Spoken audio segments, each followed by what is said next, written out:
তোমরা লেখবা আর আমরা ভিডিও।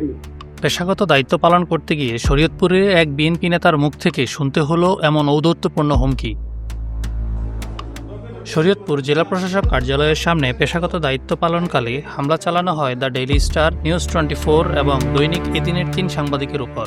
মারধরের পাশাপাশি কেড়ে নেওয়া হয় মোবাইল ও পরিচয়পত্র, জোর করে ডিলিট করা হয় সংগৃহীত ফুটেজ। 72 ঘন্টা ময়েশ্চার লক সমৃদ্ধ লিলি বডি ওয়াশ, শিয়া বাটারের গুডনেস স্কিন রিপেয়ার করে রাখে সফট ও গ্লোয়িং।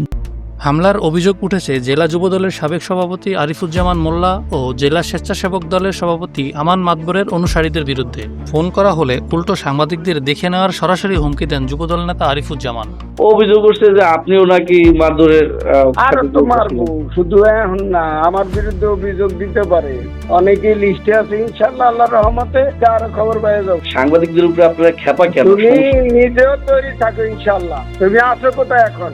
আমি তো অফিসে ভাই। কোন অফিসে? সুযোগ আচ্ছা বসো, আসো।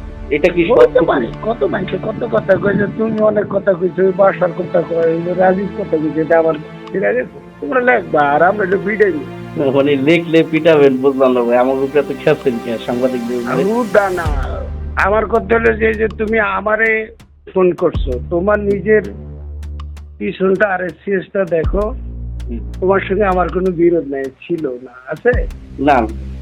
আমরা পরস্পর এসে তখন যখন ওই যে মারছে মনিররা, তখন কিন্তু আমি তোমাকে তোমার ফেভারেই কথা বলছি। তোমাকে ওই প্রেস ক্লাবে কেউ না, ওর মধ্যেও নেই। ওইটা হলো চান্দাবাজের প্রেস ক্লাব। আবু সাংবাদিকও চান্দাবাজ আর অভিনয়টা নষ্ট নিয়াত মেরেছে। 72 ঘন্টা ময়েশ্চার লক সমৃদ্ধ লিলি বডি ওয়াশ, শিয়া বাটারের গুডনেস স্কিন রিপেয়ার করে রাখে সফট ও গ্লোয়িং।